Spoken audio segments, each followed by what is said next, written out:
What's up, everybody, and welcome to episodes 5 and 6 of The Last Dance, the review. Schulz here, Akaash Singh, AlexxMedia, Marky Gagnon in the building. All right, let's start it. Did you guys get through it? Did you guys without any fights with the misses? Yeah. 100%? Yeah, good money. Okay. I'm sorry. I was wondering why you were asking. I was wondering, you know how I avoided a fight last week? She got me. Go. She got me so bad. Last week, my girl kept trying to talk during the thing. So every time, luckily I have the DVR. So I would pause, answer her question, and then rewind. And then I did that enough times that she was like, do you not want me to talk? And I was like, it'd be nice. And then it was like a not, instead of being like, shh, or the show special, you just subtly be like, huh? Okay, rewind 15 seconds. So, she sees it enough, she gets it, like Pavlov's dog. I see what you're saying. See, I had the conversation with my girl. She's not allowed to talk before, right? But we had that, right? And when I showed you guys the video and everything like that, so that's fine. So, but of course she has to find a way to ruin this for me. So what she did was, literally in the beginning of the episode, this is how fucking brilliant this was, and I didn't see it coming. She starts a fight by feigning interest in the show. This was brilliant. And this is next level fight, right? Like I did. So in the beginning, right as the show starts, she goes, why do you think that Michael Jordan, some of the other players' bodies change so much from when they're in college to the pros, right? And I hear this dumbass fucking question, right? and I'm trying to find a way to answer this the best way without belittling her or whatever like that. Like, because I can't just go, because they're older, stupid, right? I can't do that, right? And then I'm like, well, they mature a little bit more and, that's what it is. She goes, no, but like within 1 year from college to the pros, Michael Jordan looks so different. And I go, I think you're just looking at different years in college. Like you've probably seen mostly footage from his freshman year in college, and then you've probably seen mostly footage from maybe his second year or his third year in the NBA. So there's more like a 5-year gap, right? Somehow she makes up that that's belittling to her. I don't know what the fuck that what's going on. But we get into a fight, right? So she's just sitting there. She like moves over. She kind of like stank attitude about it, right? So I start to get upset, right? I start to get upset that she's ruining my last dance, right? So now I'm upset, right? This is what this fucking woman did, right? This is what this fucking woman did. No, this is the most diabolical shit ever. This is what this woman did, right? All of a sudden, she starts laughing at all the jokes Jordan's making and all the other players are making and saying shit like, whoa, wow. And I'm like, hold on. I'm like, are you trying to enjoy this more than me, bitch? Is that what the fuck you think's happening? You just stole my joy from this episode and now you are audibly enjoying the episode more than me? Oh my God. So I gotta restart the fight. Two can play that game. Ain't nobody having fun. Watching this documentary. No happiness will be had. You got what you wanted. We're the nuclear codes. We're blowing all this shit up. Son, for real. It was so I got to re-engage the fight, you know what I mean? We got it in. She went to the other room for a few minutes. Beautiful. Beautiful. Sometimes the stalemate's a win. Did this happen during episode 5 or 6? Episode 5, bro. Oh, damn. Episode 5. So we were in the heat of it. When's the gambling? Because they blend into me. When was gambling? 6 or 5 and 6 were gambling? Well, oh, that's right. I fell asleep for 6. I don't know, actually. I don't ever know what, like... We're going to assume they're the same episodes because everything blends in and people are watching them 2 at a time. You're watching 2 hours straight. I don't think it matters what episode is what episode. It's not even a question. But, okay, so Michael Jordan, if it wasn't confirmed before, and again, documentaries are incredibly biased. They get you to believe whatever the fuck they want. Gambling addict extraordinaire. Yeah. I mean, like, next level gambling addict? He's addicted to gambling, but to the point that he's so rich, it's never a problem. You know what I mean? Yes. Gambling addiction is a real problem. Go on and this is what he brings up.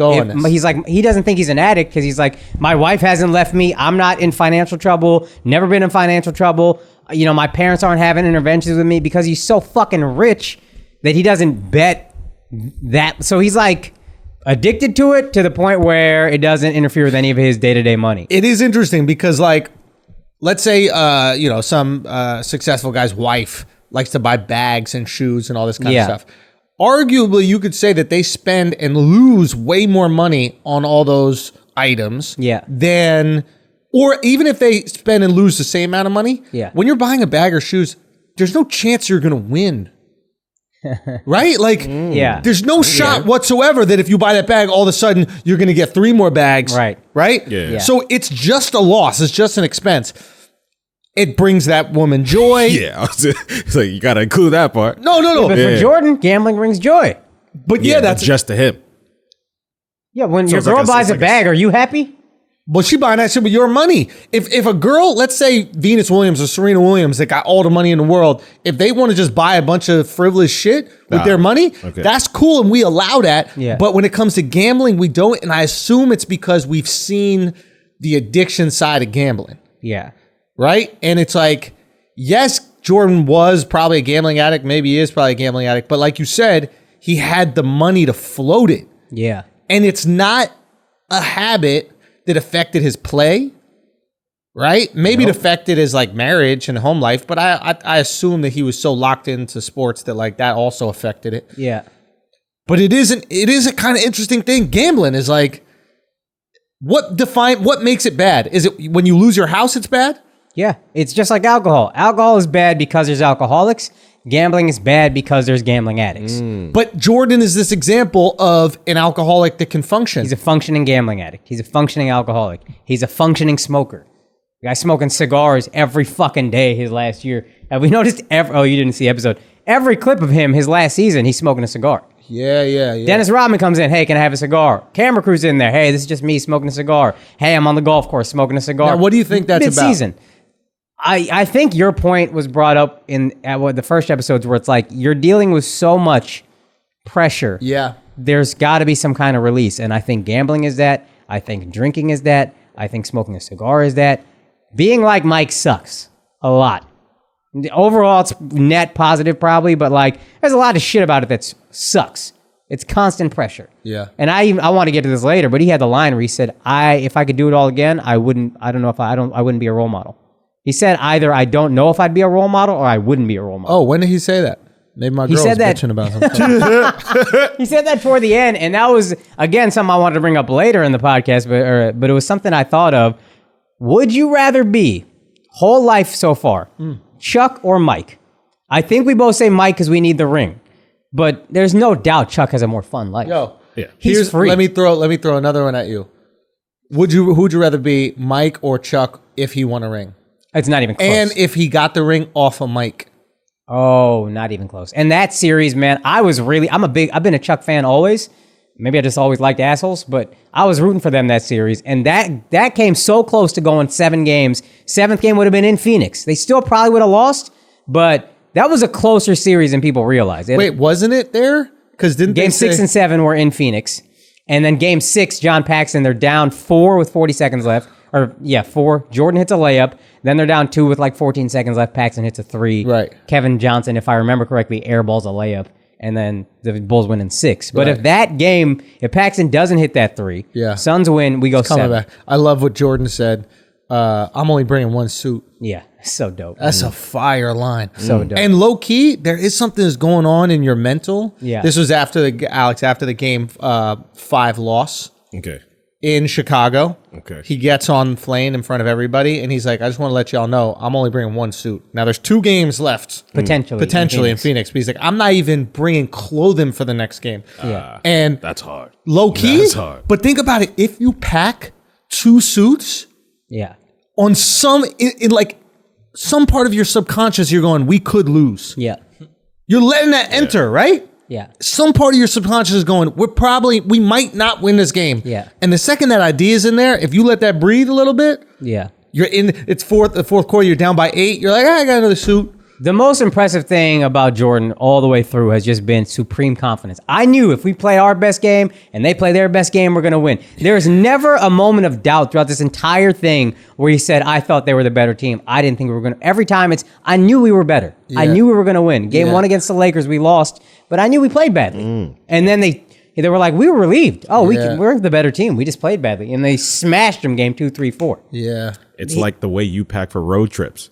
You never anticipate a fucking delay on the flights or anything. Like, nah, we getting back. I got 2 pairs of underwear. That's it. I could smell my underwear soiling. Late show Saturday, I'll write that shit right Sunday on the plane. I just put the underwear on 8 o'clock Saturday. It's probably going to be good till we get back Sunday. But for real, man, it was really interesting getting into like what he said about I'm not a gambling addict, I'm a competition addict. Yeah, I have a problem with competition. Yeah. And it is true. That was always what I thought, and I'm sure that's what a lot of people thought about Jordan, which was the gambling and especially raising the stakes that high was just something, it was like the Blade serum. Remember, you know, how like Blade wouldn't, you know, suck blood out of people's necks, but because they got him some like stupid ass serum that would do the work. So it was like the methadone. Yeah. That's what gambling was. It was the methadone for competition on the basketball court or something else. What is odd to me is if he loved competition so much, right, and basketball became, let's say, easy. I don't think it was, but let's say it became easy. There are many other avenues he could go down. Like what? I mean, golf. Like he apparently wasn't that good if he was getting bodied by those guys. Yeah, he wasn't a great golfer. So it's like, okay, spend all your time golfing and become great at golf. I think that's why he retired the first time. There's actually... Real quick, I just realized Jordan's addicted to gambling like we are addicted to Jordans. Okay, go on. Like especially when you're like in that zone. We've all been in that place where we're just buying all the Jordans. Mm-hmm. Every time a Jordan comes out, I need that. Let me buy that. It's fine. None of us are going broke over it. Mm-hmm. We can afford it, but we keep throwing a lot of money away on these Jordans. That's Jordan with gambling. I can afford it. It's fine. I'm probably throwing a lot of money away doing it, but I can afford it. He gave us the addiction. He's the one that he passed it on. Yeah, he just passed it on. But sorry, there's so many things I want to touch on now that they're coming back. But go on, keep going. What were we talking about before with the? That's why he walked away. B.J. Armstrong said it. Jordan knew how to win after the first championship. He knew wasn't just playing basketball. He knew exactly how to win. He knew how to ride momentum and guide momentum in a certain direction. He knew how to get people involved early, and then when it's winning time, he knows exactly what to do. He said he was just playing the game on a different level than the rest of us. Son, there's a moment when John Paxson hits that 3. Yeah. Do you hear the announcer say, that is the first field goal from any player besides Jordan in the fourth quarter? Yeah. He's the only one to score a field goal for the Bulls in the fourth quarter. Unreal. It makes it even more unreal that Paxson hit it. Yeah. You're not even getting touches. Paxson a G, dog. Real talk, ice cold. Yeah. And that's what Jordan needed. He needed like ice cold betas, which is a rare thing. Yeah. Steve Kerr, John Paxson. Fucking, to a certain extent, Pippen. Yeah. Rodman. Horace Grant.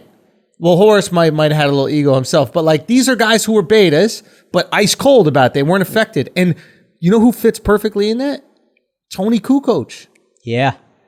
Son, it was, I mean, there's a million things I want to talk about with this episode, but the Tony Kukoc thing, I hope they go back to, because he's a fascinating figure. Yeah, dude. And they touch on it a little bit, like, they thought they were going to break him with a game of basketball. Yeah. And then the announcers start going, he comes from war-torn, like, what is he, Croatia, Serbia, Slovenia, Yugoslavia, all this shit. But he's Croatian, right?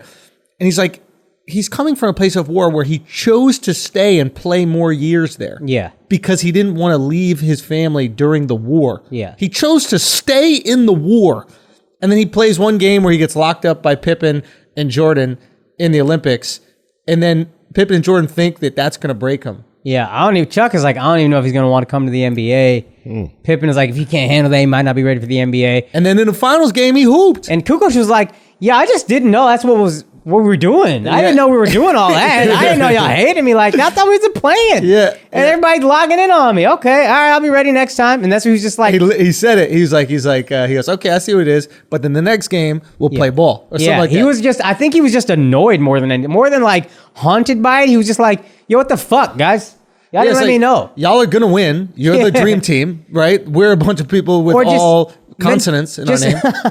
There's no way we could beat y'all. It's just mentally, I walked into something I didn't know what it was. If I had known, this would have been different. Yeah. We'd have lost, but it would have been different. Y'all not doing that to me. Yeah. I just need to know. Mm-hmm. And then the finals, he was like, I knew, so let's go. I forget how nice Kukoc was. Was he that nice? I mean, he was a 6'10". He's a point forward, 6'10". Right. I don't know. I think Krause was like Krause was just always in a hurry to not just keep the franchise moving forward, but also kind of wrestle some of the control away from Jordan. Even in the clip after they won the second championship, Jerry Krause's whole soundbite, and again, documentary, they chop it up, but it's about the organization. That's what we're proud of, the organization. The team is great, but we're proud of the organization. From me to Phil to this other administrative guy. The players, team is great, but it's like he's always looking for a guy to not. Him and Jordan are just button heads very early. You know how like politicians have to make up laws to keep their jobs? Yeah. Right? So it's like if you're a senator or you're like a congressman, right? Like every year you got to bring something to the table or else people go, well, what the fuck have you been doing all year? Right? Yeah. So they find a new law. Right. And they often like take laws that everybody will side with. Right? They're like, hey, you shouldn't abuse your wife. Right. And they're like, yeah, we have a law about that. But here's an even more strict law. Right. And then everybody comes in like, all right, well, we can't not say yes to that. Yeah. You know, so it's like you put some law, everybody agrees, right? But you have to do it to justify that you're actually doing work.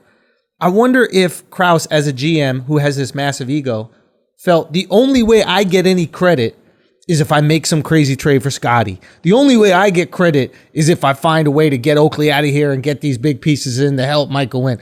I need to keep making moves so I can get my pats on the back, because if I just let this team play, the team gets all the credit, Phil gets all the credit, and nobody mentions Jerry Krause. I think he was also thinking, I need to win it without MJ, or I need a better player than MJ so people see I'm the architect. Because apparently the soundbite, if I remember correctly, was he said Tony Kukoc is the future of this franchise.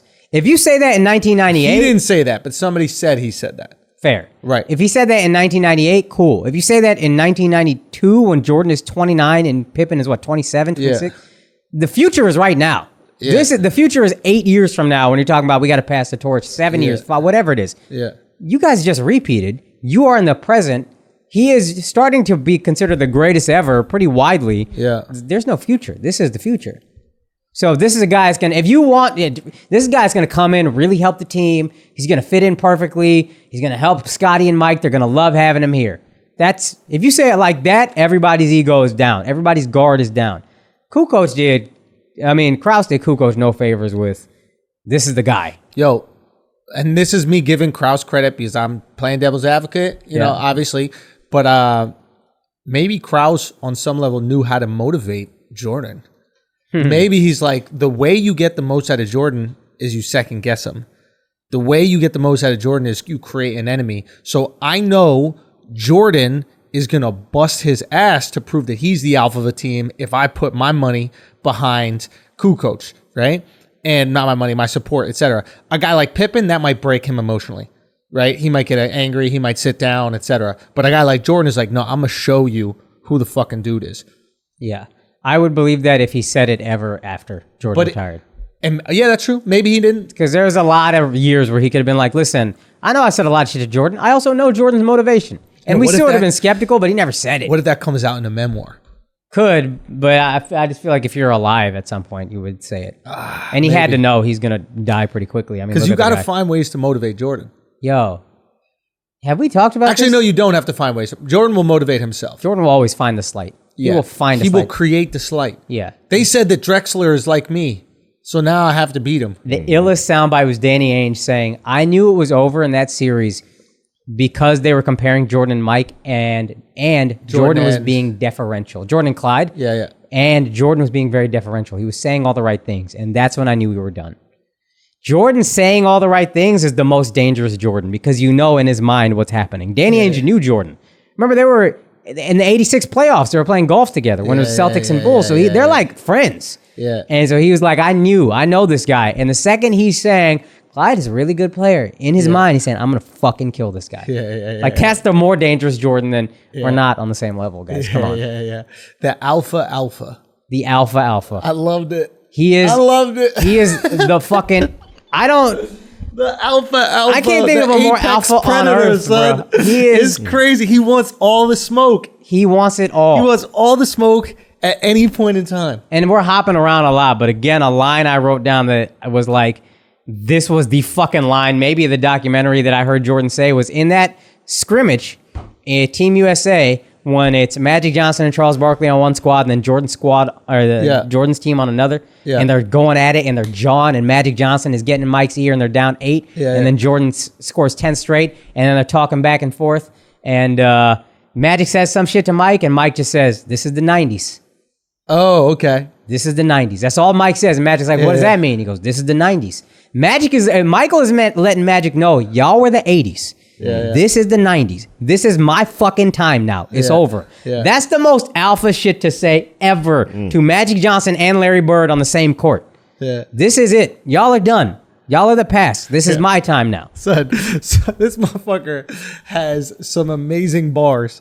Remember when Ronnie Brown or Rudy Brown or something like that goes into so Rudy Brown, I think is his name. He goes another player on the Bulls. Ron Brown, maybe, Ronnie Brown, whatever. He goes in there to see if whatever goes into Jordan's like section of the locker room to see if he has any extra tickets because it was really hard to get tickets for Jordan's final year. And he's like, man, you got one ticket. It don't matter. It could be next to God or something like that. Like super high up in the rafters. And Jordan goes, here you go. And he goes, thank you so much. He goes, wait, what'd you say? He goes, it could be next to God. It don't matter. And then Jordan goes, he just gave it to you. Oh, shit. Oh, shit.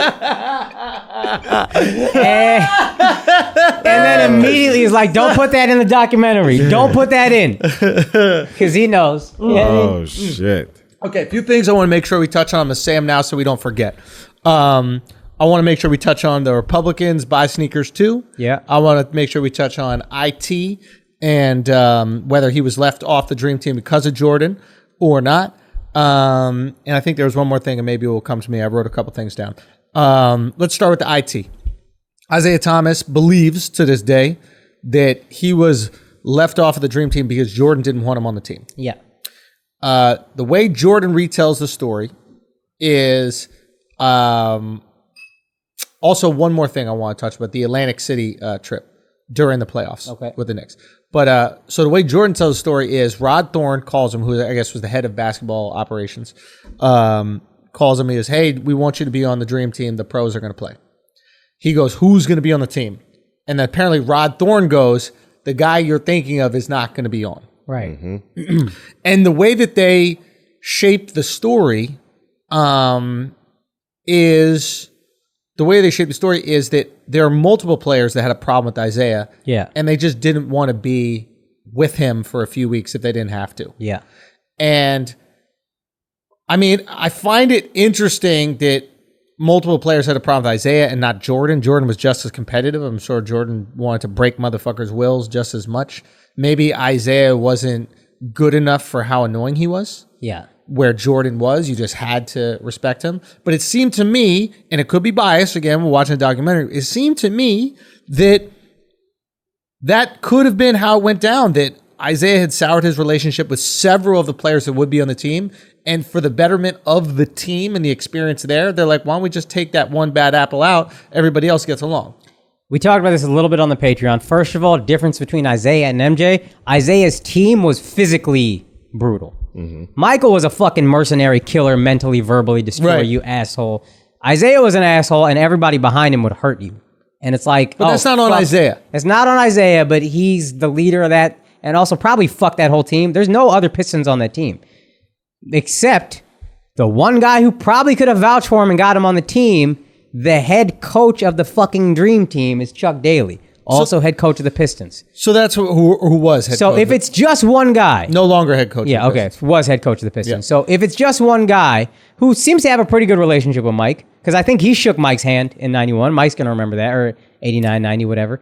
Mike's going to remember that. Chuck could have gone to Mike and said, hey, man, IT, whatever. Let's have a conversation. Question. Do you think that Chuck Daly's relationship with IT was soured? Oh, because he got fired. I mean, you don't think that IT could go to the organization? And maybe it's a different time. I think like we're looking at this documentary, and I think a lot of the questions we have come from a place of not understanding the power of athletes back then versus now. Mm-hmm. Athletes had way less power. The fact that Jordan couldn't get Reinsdorf to fire Krause is mind-boggling to me. Yeah. He really couldn't get it to happen. He had said, I'm going to get that guy fired, and then it didn't happen. Right. If LeBron wanted anybody fired, fired. Anyone. Simple as that. I mean, any star of any team could probably get a GM fired. Any star. Especially a star of like Michael Jordan's caliber. It's shocking. You know what? And that's probably what changed the power from owners to players. Maybe. Because it's like... It had happened, though. You chose your executives over the players, and now you see how the Bulls have gone since he left. Yo, that's great. This is what happens when you choose the GM over the player.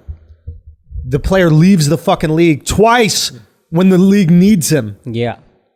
We can't let that happen again. Boom. Yo, give them more leverage. And then that's what really fucked up a lot of organizations because they were putting in these sycophants instead of people that were willing to do the right thing. And sometimes when you need to do the right thing for a franchise, you're going to ruffle some fucking feathers. Which also makes Phil that much more impressive, though. Like the fact that he's the guy that can do right by the team and reach the player on a level that helps him understand why it's right for the team. So do you think Daly had an issue with Isaiah, or at least wasn't that friendly with Isaiah?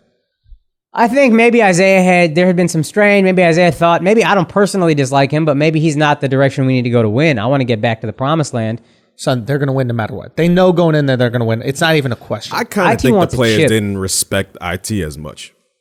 Because it's like, yes, he was nice, but I think he was I thought you meant Dream Team, not Pistons. I think he was only nice because the rest of his team would beat you up. Jordan said... he had it was good guy, bad guy, good cop, bad cop. So Jordan said in the documentary he's the second best point guard behind Magic Johnson. Jordan's honest. He's like, I respect his game. Everything's cool with him. The dude is one of the best players I've ever seen. He's second best point guard outside of Magic Johnson, right? High praise. Yeah. But what does he say afterwards? Basically, he's an asshole. A lot of guys didn't like playing with him, something like that. Dude, I think people underestimate that. They're looking at this like a vacation, and you don't want to bring someone annoying on vacation. And we all have people that are in our like friend groups that were like, do we really want to have them come? And what do you need? What role is he going to play? Point guard? You got Magic. You got John Stockton. Magic could play forward. Like that. Listen, you don't need Christian Laettner. You know what I'm saying? You don't need Chris Mullen. There are guys that you could move around. Right. Right? Like, we could look at the roster and be like, who's he going to replace? There are replaceable guys on the team. Fair enough. Right? That being said, if you're a douchebag and we got to put up with you this whole time, we got to have a little bickering, that's fucked up. And think about it. They didn't, and all the people on that team really bonded. Yeah. Like, big time bonded. All the stories that come out about the Dream Team are these, like, interesting relationships that were built. Like, Patrick Ewing and Larry Bird were, like, fucking kindred spirits. Oh, I didn't know that. Yeah, they became, like, best friends on this trip, you know? And, like... all these cool relationships found. Obviously, Charles and Michael were close, but I think Michael really found someone who didn't care if he was famous or not. Yeah. Right? He just found someone who just didn't give a fuck enough that they could be like normal together. Yeah. I mean, that could be a whole section of this by itself. This should be 20 episodes, and it infuriates me that it's only 10. Yeah. 10 episodes is not nearly enough. There needs to be a sequel. I don't give a fuck. Do it somehow. Okay, so there's one thing. So we understand what happened with IT. We think it's reasonable. Let's take some of the blame off of Jordan. IT probably won't, but there are other people that were happy he wasn't on that team. Yeah. Right? And he didn't impress his coach enough, Chuck Daly, that he wanted to go to bat for him. Right.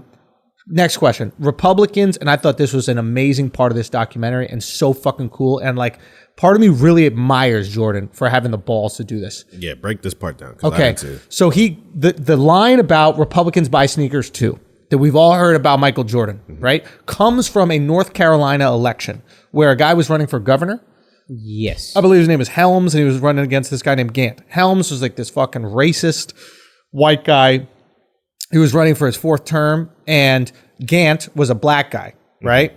Coming up, I guess that would have been his first, time as governor, et cetera. And Gant, I guess, asked for Jordan's endorsement to do like a commercial. Yeah. And Jordan said on a bus or like on the plane, like with a bunch of other players there, he goes, Republicans buy sneakers too. Yeah. Right?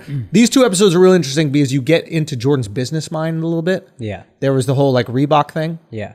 So like Reebok had sponsored the Olympic jerseys, and there was a big Reebok logo on the jersey, and Jordan didn't want to wear it because it had Olympic it on. warm-ups where you get the gold medal has a big Reebok logo over the chest. And if you watch the gold medal celebration, Well, they told him Reebok tried to say, if you don't wear this jacket, Jordan didn't want to wear it. Like, if you don't wear this jacket, you don't accept the medal. You don't accept the medal. And then there's a clip of Jordan in the car saying, this is the guy, whatever the guy's name is, he's a dickhead. They think they're going to break me? Nah, I got some shit for their ass. They said, I got some for these motherfuckers. So then go ahead at the medal ceremony. If you look at Jordan in the medal ceremony, he's wearing the jacket because all they said is you have to wear the jacket. And draped over that jacket is a massive American flag that just happens to be covering the Reebok. And how do you hate on that? You can't tell him not to have the American flag on him. And we know what he's doing with the flag, but the public doesn't really know. Yeah. He's kind of using the flag, if you will. But it's fire. Yeah. And it goes into Jordan's brain. Like, Jordan is out here maximum, like, alpha competitor, and he's going to get what he wants by any means necessary. And he looked at that, I'm sure, as some kind of competition. You think you can get me? You think you can tell me what to do? Fuck no. You're not going to beat me. Wait, why'd I get into that? The election. Oh, yeah, so the election. So apparently they ask him for the endorsement, and he goes, listen, I don't, and I'm paraphrasing here, he's like, I don't know anything about that. Mm-hmm. I'm not going to speak on something I don't know about, right? I don't know what the guy stands for. I don't know his politics, etc. But I will make a contribution to his campaign. And he makes a contribution to his campaign, his being the black guy, again, which is left out of the story, which I fucking like. And he goes, I never looked at myself as an activist. Yeah. I looked at myself as a basketball player, and that was my singular focus. And the way that I make change is by example.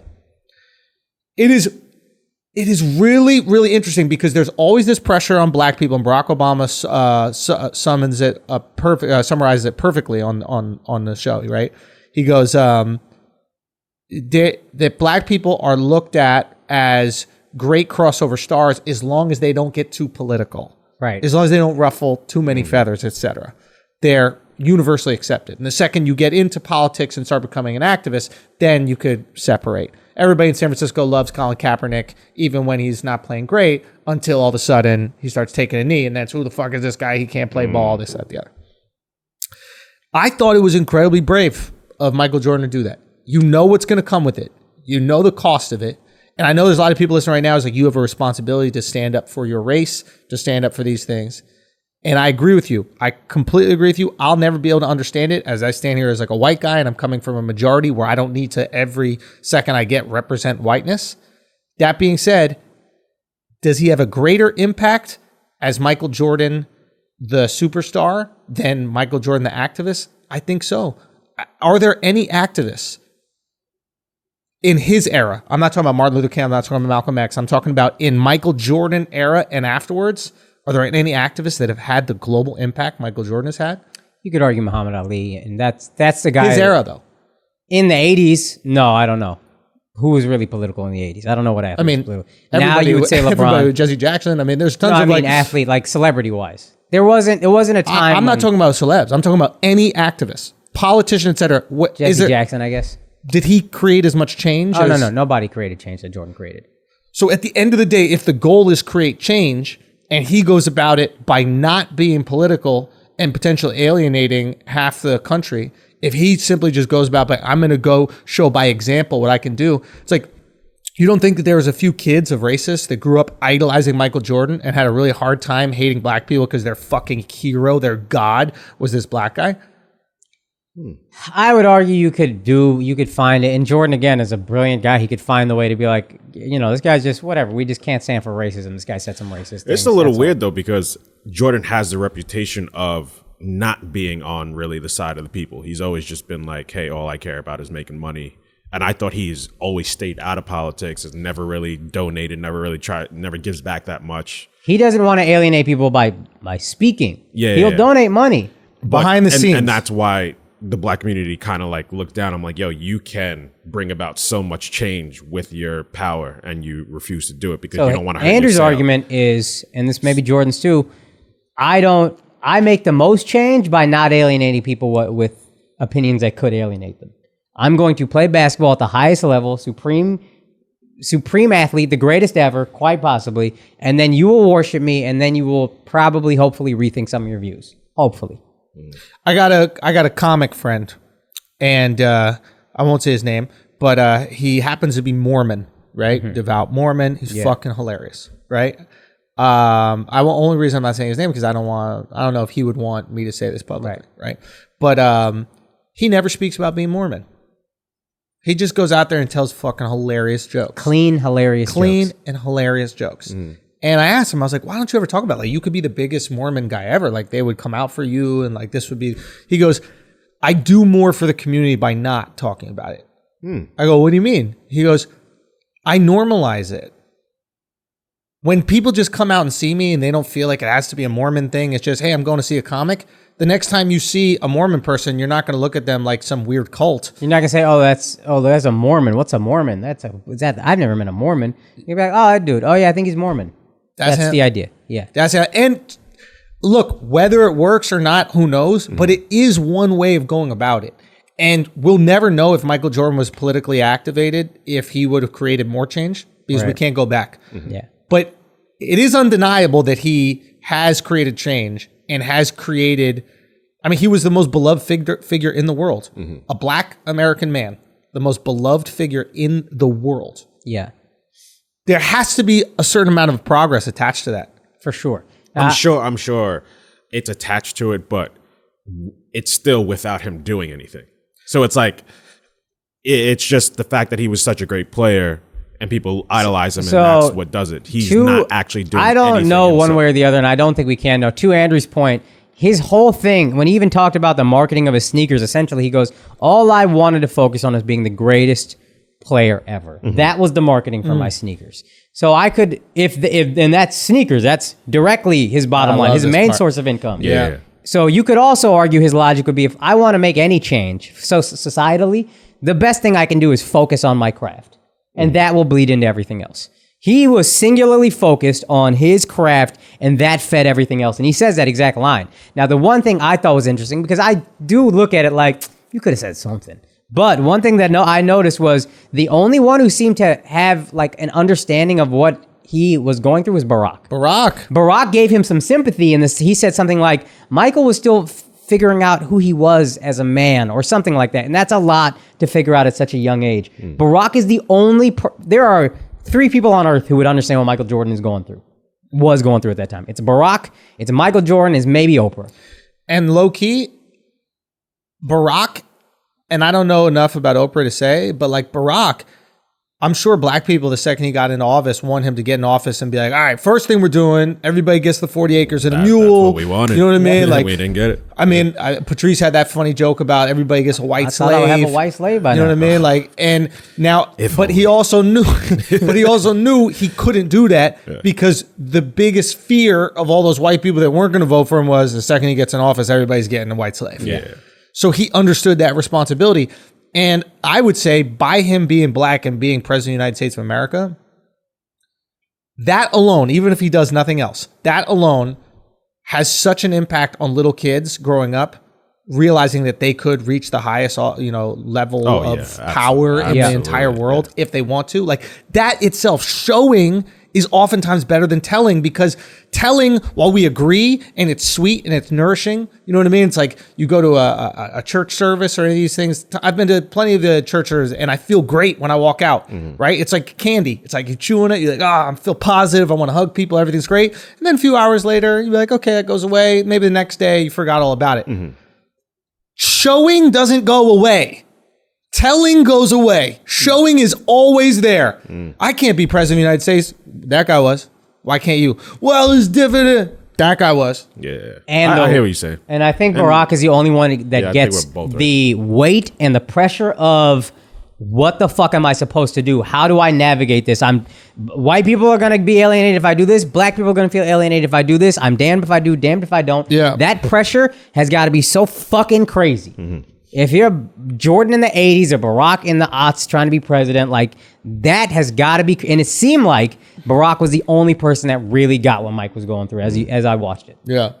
No, it's true, And that's when I kind of checked, because I was watching it like, come on, Mike, come on, I don't really believe this. But then when Barack said that, I was like, you know what? I cannot believe it. I have no fucking clue what that was to go through life like that with that much pressure on you. Yeah. And that's what episodes 5 and 6 really kind of hammer home, is the amount of pressure that Mike had on him from the outside world. Yeah. And I think that's where the resentment from, I felt like this was the resentment that he had for like the media and just people in general came from. Like he said something really pointed. He goes, and he kind of rolls his eyes when he's saying it, but he's saying it as an old person with the Hennessy eyes, right? He goes, I know I'm never going to live up to their expectations.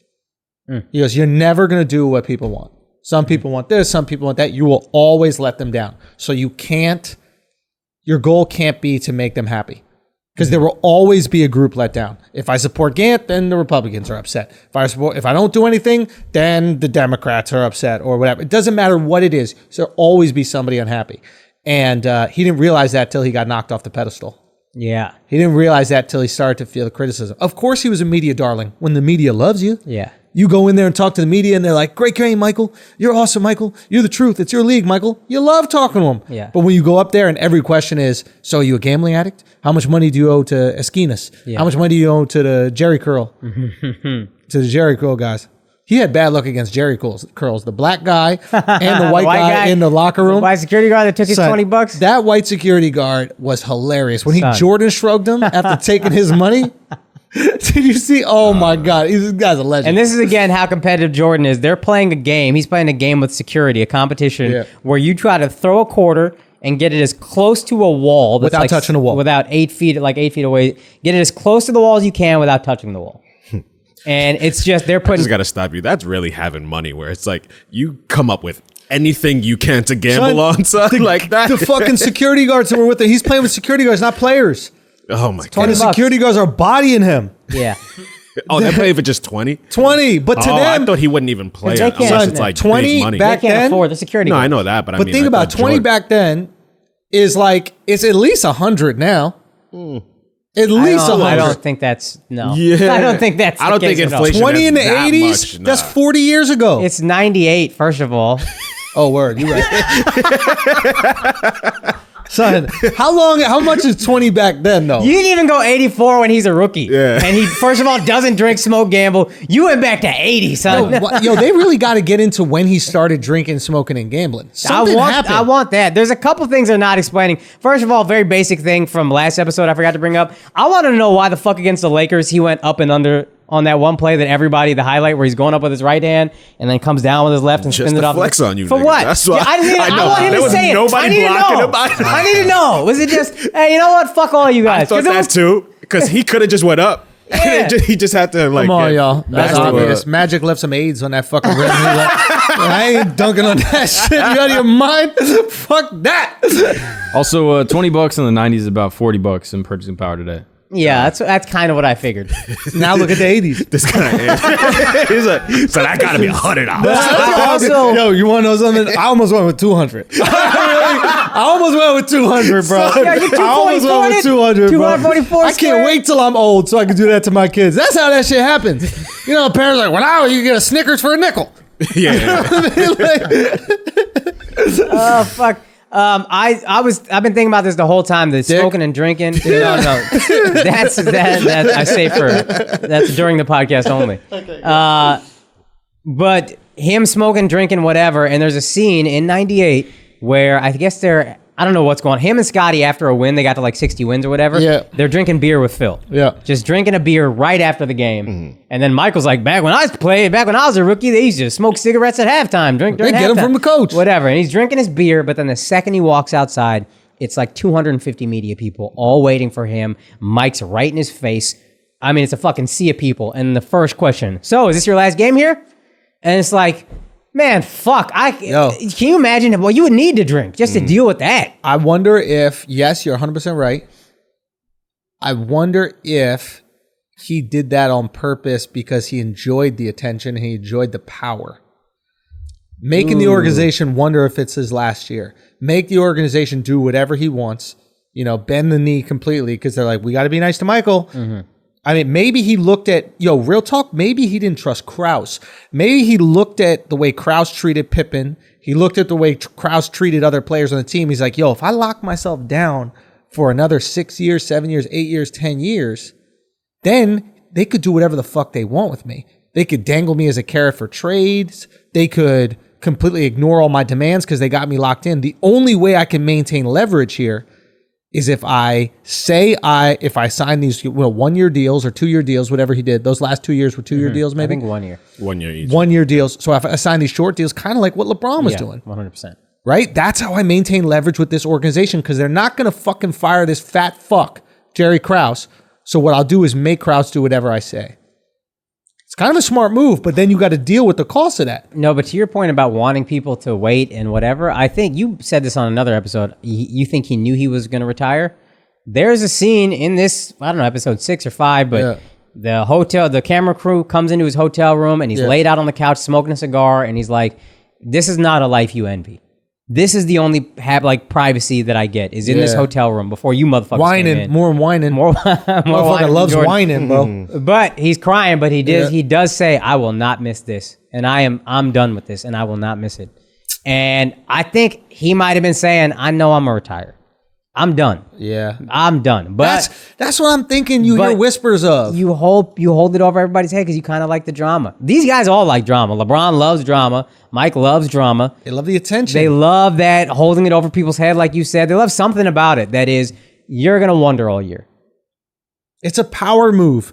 You know how he said when he would go up and he'd gamble with Will Perdue and John Paxson in their card game. Yeah. And he goes, and they're like, why are you coming here? Like, you guys are playing card games in the back worth tens of thousands of dollars. We're playing $1 a hand poker. Yeah. He goes, I love your money in my pocket. Yeah. That's a power thing. Yeah. That is an alpha thing. What is Jordan's biggest deal? He needs to be the alpha. Yeah. He's going at the alpha. First practice for the Bulls. I'm trying to find who the best players and I'm going at him, right? He's in the Bulls organization and they don't let him feel like the alpha. Right. They don't let him have his coach. Yeah. They don't let him fire the GM. Yeah. That's got to eat at him. So what do I have to do? I'm going to do a power move. I'm stepping away from the game. Fuck you. Okay, I'll come back. But I'm going to come back only if you pay me this amount of money and I get to do whatever I want and we get to maintain this. Boom. Third year on the second three-peat, I'm not coming back and Phil's not coming back. Jerry Reinsdorf goes to fucking Wyoming, Montana, whatever it is. Please come back for one more year, Phil. This is him trying to prove that he's the alpha of the organization. Yeah, maybe. I wonder if that's all it was. It's not gambling addiction that forces him away and David Stern having to step in and his dad getting killed because he was a gambling addict or whatever. It's simply coincidental with the dad thing. And how do I force some sort of power over a powerless situation? Yeah. That's interesting. I was also thinking of the second three-peat or the first three-peat where he walked away. Yeah. I remember you said something about somebody that you knew saying like when the Warriors hold that thought. I'm going to shit my pants. Yeah. Okay. My bad, y'all. I had to take a little shit break and we lost our train of thought. But let's come back and we got to talk about a couple of things. One, Kobe Bryant. Yeah, man. I don't know how we didn't talk about this earlier. Yeah, man. That was a really cool scene. When they walked by each other for the All-Star game. Yeah. And kind of acknowledged each other. And then you saw Michael talking shit. Yeah. In the locker room. All he want to do is go one-on-one. I'm going to wear his ass out on this end. Yeah. And he going to want to go one-on-one on this end. We'll see. Whatever he's saying. He's talking some shit. But he loved Kobe. He loved that. Why do you think? I watched after SportsCenter thing. Al was just playing it also. Wilbon said Jordan saw a lot of himself in Kobe. Yeah. And there was a lot of Jordan and Kobe. And apparently after that game, Jordan said to him, yo, if you need anything, call me. Yeah. And then Kobe did call him. Yeah. Like during the lockout season, Jackie McMullen said he spent an hour on the phone with MJ asking him about how to guard bigger defenders. And it was just like, I'm going to have you on the phone for an hour. And I think Jordan saw that obsession and was like, we all kind of pick guys that we see a lot of ourselves in. We're like, oh, it's like my little brother. Yeah. And that's Jordan's little brother. Especially if you're that guy, who the fuck else are you going to pass it to? There's nobody. Who else would Jordan see himself in? And the way I think about it is that we all look at Jordan as his competitiveness is like, it got him to where it is, but we also think it's a bit excessive. But in his mind, it's like, oh no, this is the way you need to be in order to be great. So he probably looks down on anybody else who doesn't have that level of competitiveness. Oh, yeah. So Kobe is just one of the few people he can actually respect. I really wish that John Paxson went into more detail about he stopped playing the game. He just started. It was B.J. Armstrong. Or B.J. Armstrong went into more detail about he stopped playing the game. He just learned how to win. Yeah. And everybody else was playing the game. We were all playing basketball. Yeah. And he was just winning. I don't know how he described it. He just understood, beyond even understanding how to play basketball and how to shoot or whatever, he just understood how to win. It's almost like you figure out a formula for winning. And then when certain things pop up, you can tweak how you need to play. Oh, okay. So if we got momentum now, we should keep doing this. I should keep feeding this guy. Right. And I would love an in-depth discussion on that. We need to talk to him about I can see what that means. I just don't actually know what it means. I bet we can get BJ on the pod. We got to get BJ on the pod. Let me call some folks and see if we can do that. For sure, I would love that. Yo, and Jordan and BJ Armstrong had like a little friendship. I remember some other Jordan thing I saw when he talked about coming back, when he thought about it. BJ Armstrong was one of the guys that got him playing one-on-one that was like, yo, let's play. First they started just a little shooting. Then there was, hey, let's have a shooting contest. Then it was whatever. Then it was, hey, let's play one-on-one. And then it was, yo, why don't you guys come play 5-on-5 with us or whatever. And like BJ Armstrong it was one session with BJ Armstrong that kind of led him back into playing. I love it. Yeah. Okay, so back to Kobe, the Kobe thing.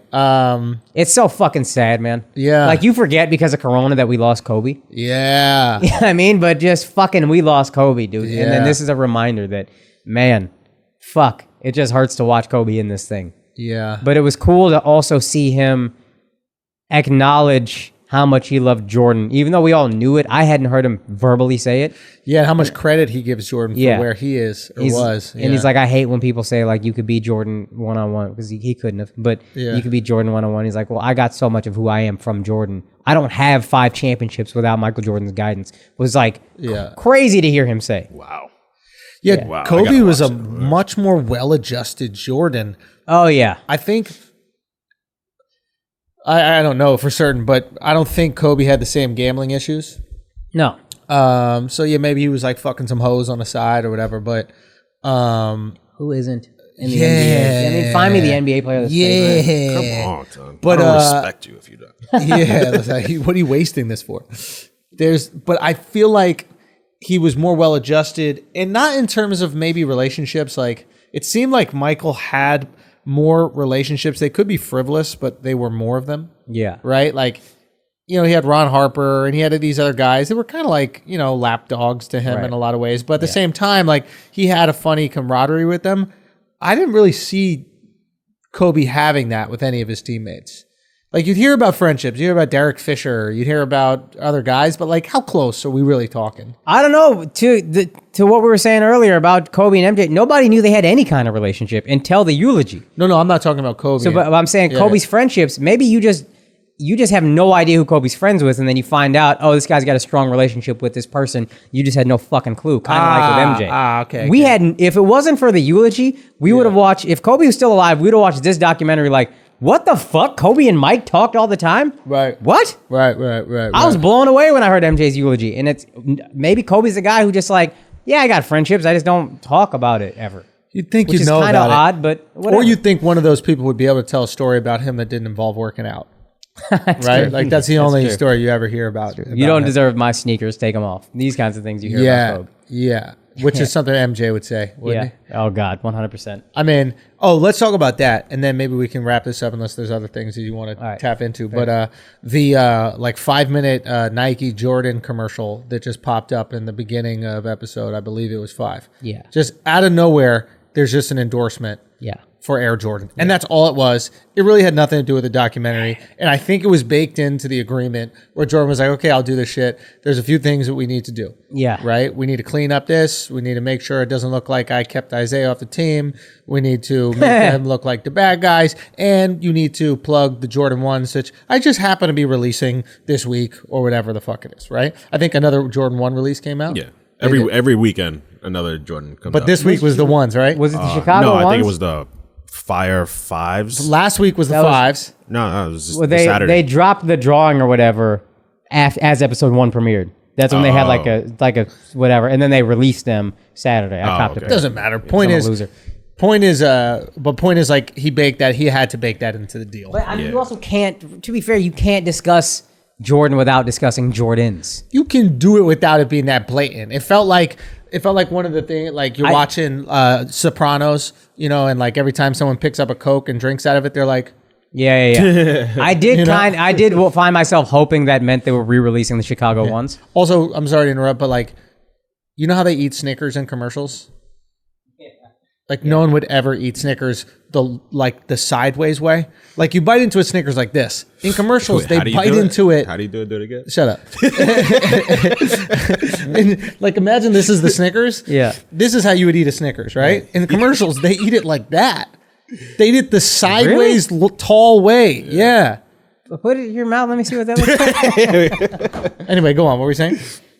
I So did it find was myself hoping, they're releasing the Chicago ones because I was like, feel those are like an so episode dope. So of The my Bachelor? girl wanted a pair of them. It did feel like an episode of The Bachelor. Was it like that? Oh yeah. Like at least that moment, just that Yeah, moment okay. was as egregious as The Bachelor does it. But like, it makes you want the sneakers because my girl has the ones, but she has them in black and blue, and she doesn't understand English when I try to explain shit to her. But she was like, because I was like, Sounds like they're still fighting. oh, it's still there, and But I still gotta buy sneakers. So yeah. fuck. So cause she goes, oh, I thought I had the first ones. I go, you do have. Oh, this is something. I go, you do have the first ones. It's just a different color. There's a different color, and then I was like, just look them up. And I was like, I go, the Jordan ones, and then she says this. She goes, Air Jordan ones. I go, what do you mean? She goes, well, they're called Air Jordans. They're called Air Jordan ones.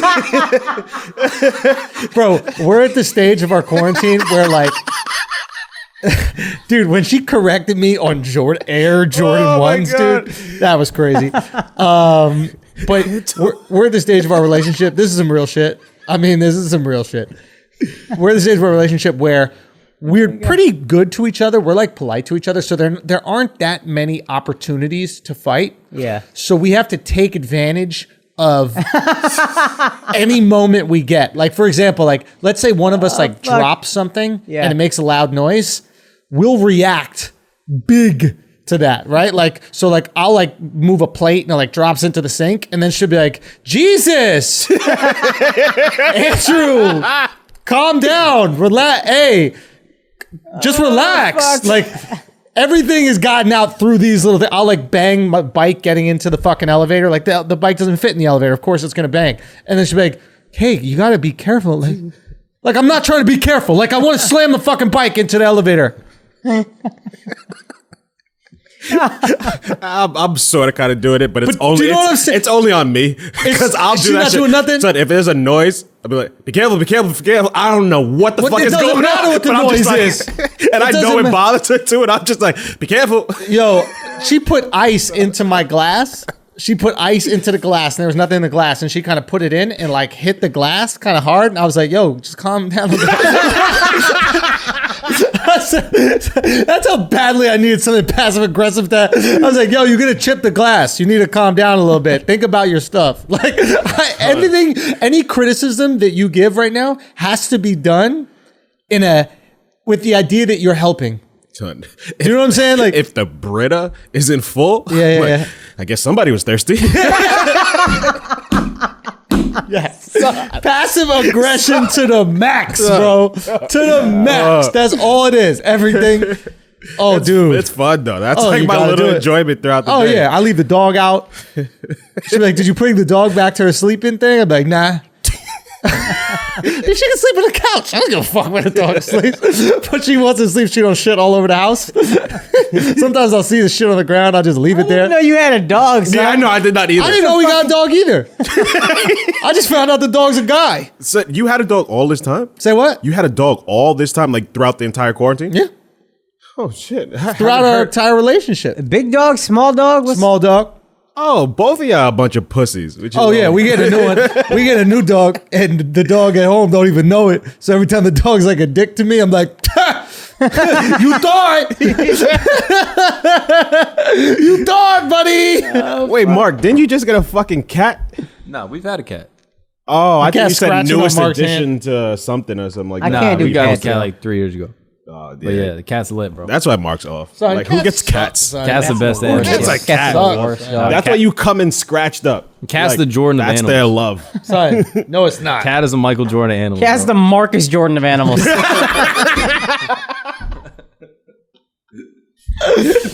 Son.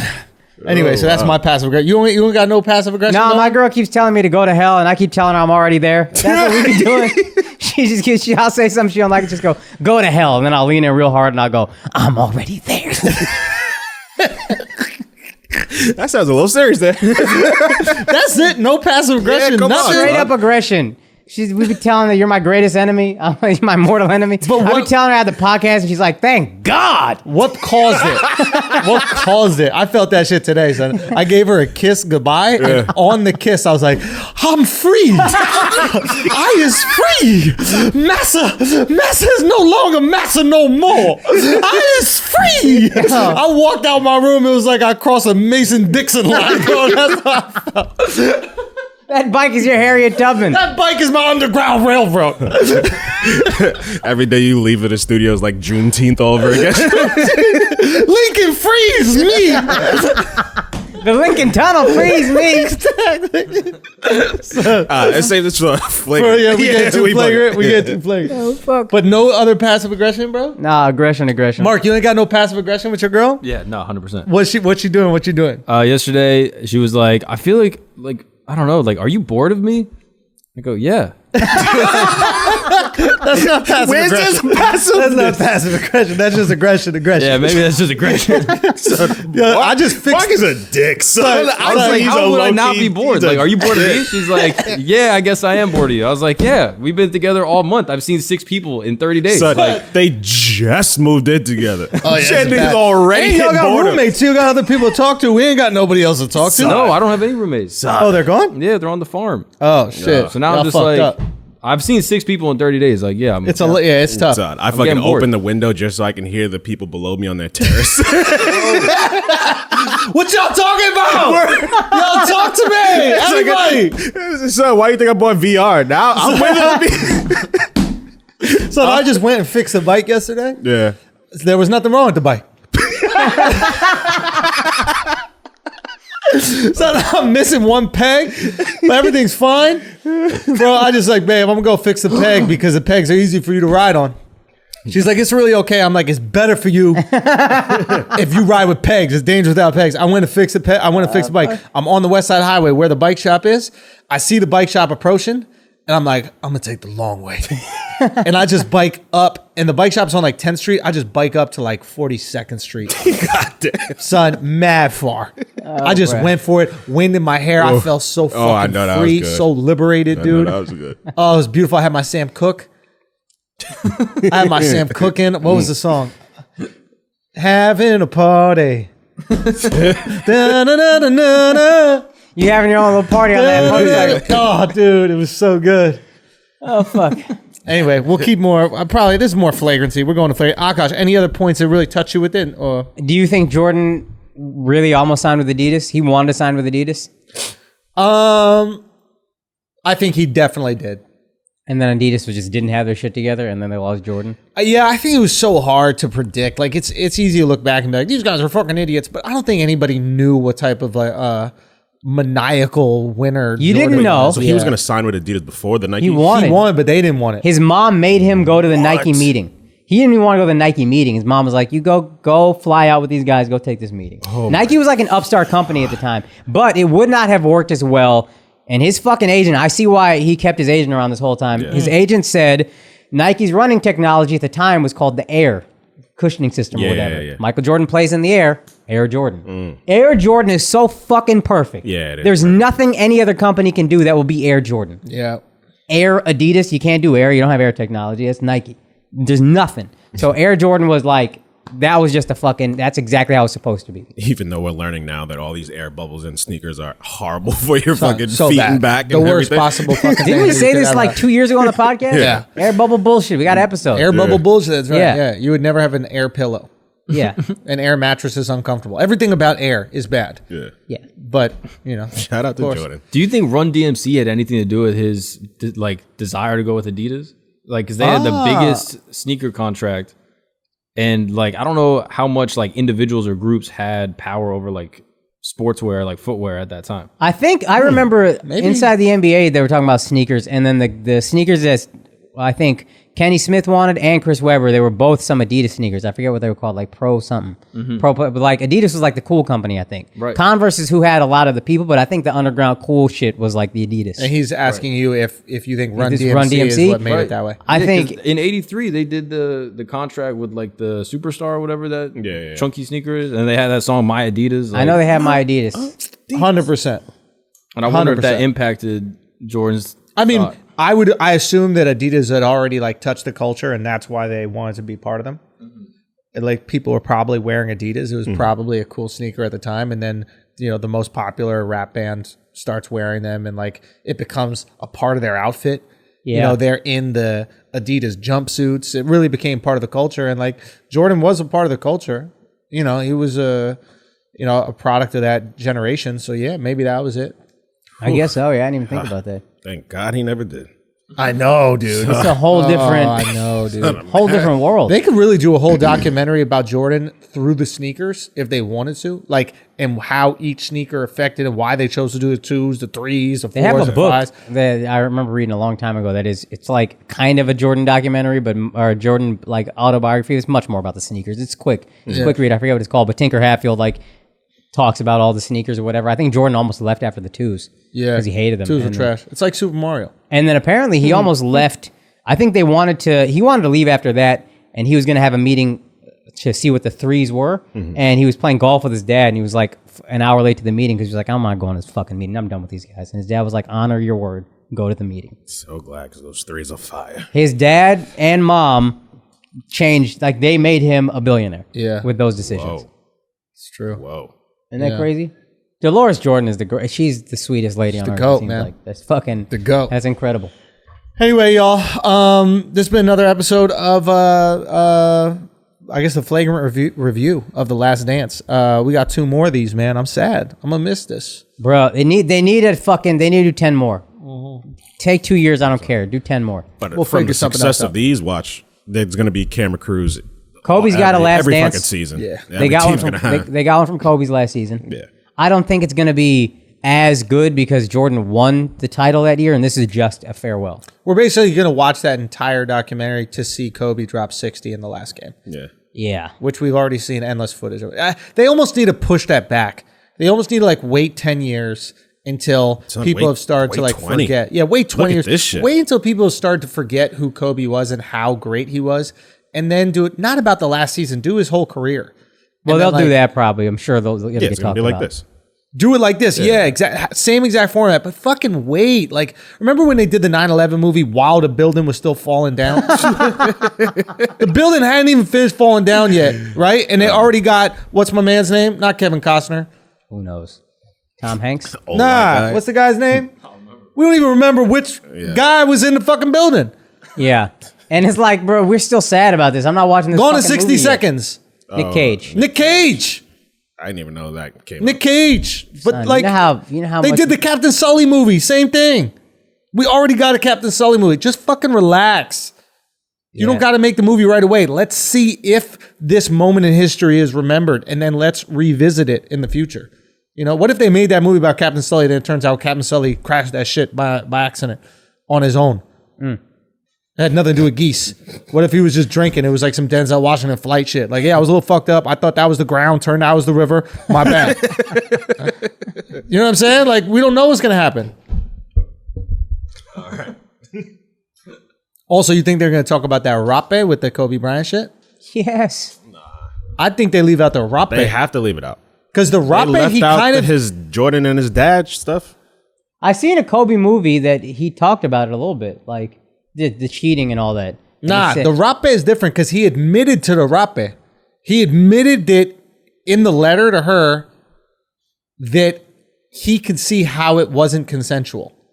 how she understood the situation differently than him. Yeah. No. But specifically in that way. I could see now. Non-consensual? Yes, son.